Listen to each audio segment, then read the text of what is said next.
I want to tell you that the Almighty God will always mourn with the broken hearted and will bind their wounds. May the Almighty God give you the strength to overcome the untimely demise of our brother Denzel. It is quite unfortunate that he had to go too soon, but the Almighty God has his plans. In the book of 1 Peter 5-7, the Bible says that casting all your anxieties on him because he cares for you. May you take all your challenges, the mourning, the discomfort to the Almighty God, for he is the only person who shall free you from this, who shall give you comfort. For blessed are those who mourn, the Almighty God shall comfort with them. Secondly, I would like to talk about Denzel's journey briefly. Denzel comes from this village, Kanjira village. Denzel's parents did all they could to educate Denzel. From nursery school, to primary school, to secondary school, and now to university. They sold all they had. They sold the parcels of land they had to educate Denzel. They sold all the cows they had to educate Denzel. They toiled and moiled to educate Denzel, only for Ruto to return Denzel in a coffin. It is so unfortunate. It is so saddening. It is so cantankerous. It is so belligerent. It is so obnoxious. And it is causing discomfiture, discombobulation of spirits. Shame on you, Ruto. Shame on you, Ruto. Shame on you, Ruto. We are mourning the death of our brother who was butchered, who was slaughtered. Denzel's face can't be recognized in a coffin because he was thrown in a quarry. You told us that you will stop the Rivayala killings. You've started the quarry killings. Ruto, instead of organizing this country, you are antagonizing this country. And you are an enemy of the people. And therefore, as comrades, we will always condole with the family. We are there as your sons, as your children. I want to really thank the comrades from JQuat and other comrades from other universities. Thank you so much for standing in solidarity with one of our own. Thank you so much for holding demonstrations to search for the answers for those who killed Denzel. But the Almighty God will always revenge for us. Next, to the Gen Zs in this country, you are making us proud. We love you. We love what you are doing. We know the difference between Gen Zs and Ruto. The first difference, as the Gen Zs are leaderless, Ruto is rudderless. As the Gen Zs are leaderless, Ruto is rudderless. As the Gen Zs are tribeless, Ruto is heartless. As the Gen Zs are tribeless, Ruto is heartless. As the Gen Zs are faceless, Ruto is use. Ruto is use. We have to use him less because he's hostis humani generis, hostile to the human mankind.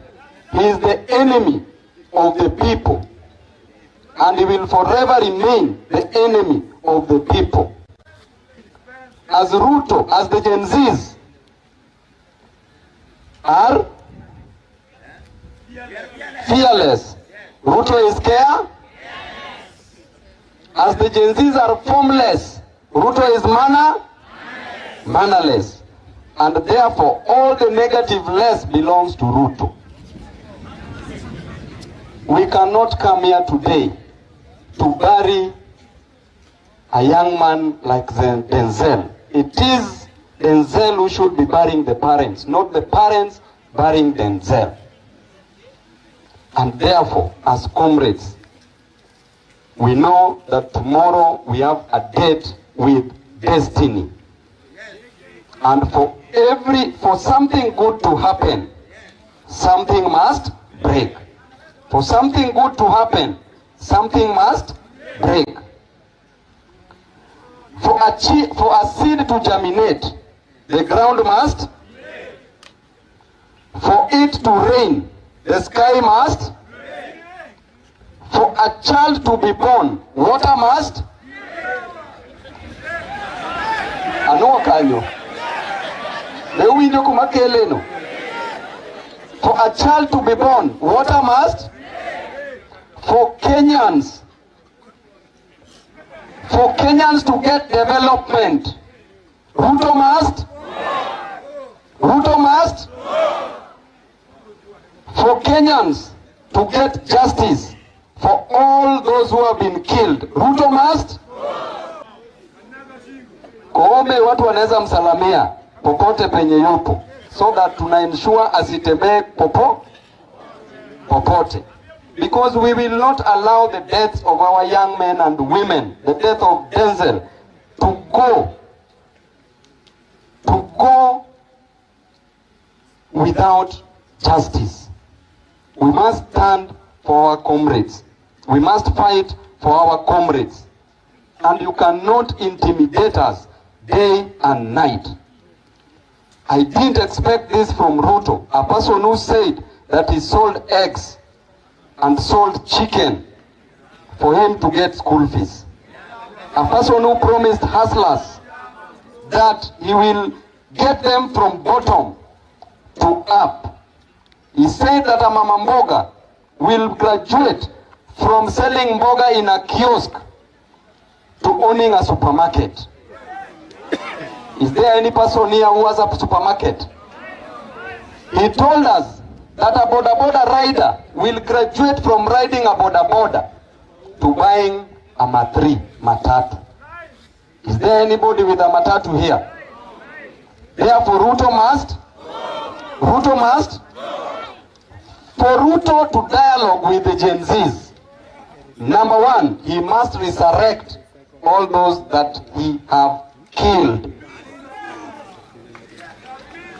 All the comrades who have been killed in this nation must be resurrected by Ruto. Compensation is not enough. You cannot exchange the life of a person just with money. So compensation should be an obvious thing. We should not demand for it. Because we cannot keep on losing our young people. When you are rejected, when you are a father in a house, and you've been rejected by the children in that house, please just commit suicide. Just commit suicide. Because children should love their parents. Children should love their fathers. And if a father is not loved by a child, then it means that you are doing everything in the wrong way possible. We cannot negotiate with Ruto when he's bringing back Duale, who released military in the streets to kill our Gen Zs, to kill our people. We cannot negotiate with Ruto, who has returned Kindiki, who should be in Hague, ICC, a person who gave orders for our children to be killed. We cannot negotiate with Ruto, who allowed, this other CS is called Chirchir. I can't even remember him because he's yours. We cannot negotiate with him, with a person who allowed Chirchir to come back, a person who has a scandal of 17 billion Kenya shillings. How many jobs can 17 billion Kenya shillings give to our young men and women in this country? We cannot negotiate with a person who was involved in a fertilizer scandal. Then Ruto is taking his PA and putting as a minister for water. Ujinga si ujinga. We cannot negotiate with a person who has been taken, I don't know from where, who was a deputy aspirant in a gubernatorial seat. A person who does not know the definition of education to come and be a minister for? Jamani, where are we headed as a nation? Then we are being told to negotiate, and if you don't negotiate, then you should not belong. We are ready not to belong. But we are ready to stand up for the rights of our young men and women. When I look at these comrades, I see myself who struggled to go to school because I lacked fee at some point. Right now, Ruto has introduced a new funding model for the university students. How do you expect a parent who is seated here, mama ambaye ameketi hapa, mtoto wako amepita anaenda university, kisha unaambiwa ya kwamba ile pesa iliyo chini ambayo inafaa ulipie mwanafunzi ni 300,000 Kenya shillings. Wewe mama unauza changa kama mamangu. Wewe mama unauza mboga kama wamama wengine. Unauza omena. Wewe baba unaenda bodaboda, unaendesha.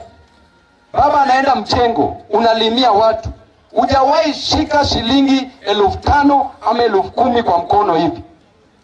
Unashika tu 200, 600, ikienda mingi 1,000. Utapata 300,000 Kenya shillings wapi every year, na uko na watoto 3, 4, 5 wa kuelimisha. Ujinga si ujinga. Kama mtoto anaenda kufanya medical course unaambiwa ni 600,000 Kenya shillings. Utapeleka mtoto wapi? Na huyo ndiye mtoto ambaye ulikuwa unamtegemea, kama vile Denzel wa parents wake, wazazi wake wanamtegemea kama mtoto ambaye aliyekuwa firstborn, ili waje akishamaliza university apate kazi, atoe hao wazazi kwenye hapa village, atoe wazazi kwenye mamitaa. Alafu unatuongezea elimu iwe juu. Wewe ni mtu ambaye una nia nzuri ama una nia mbaya, kisha unatutisha. Bwana, sisi hatuwezi kutishwa. Mimi kama babu nisha enjoy everything nilikuwa nataka ni enjoy maishani. Everything. Saizi chenye imenibakia ni kupigania haki ya watu wangu. Kwa hivyo huwezi nitisha na kifo, na huwezi nitisha na maneno ya jela. Kama ni jela, nimelala huko. Kama ni cell, nimelala mara kadhaa. Hakuna police station yoyote kule Nairobi ambayo sijai lala huko. Saizi wamemaliza za Nairobi, sasa walikuwa wananipeleka za nje.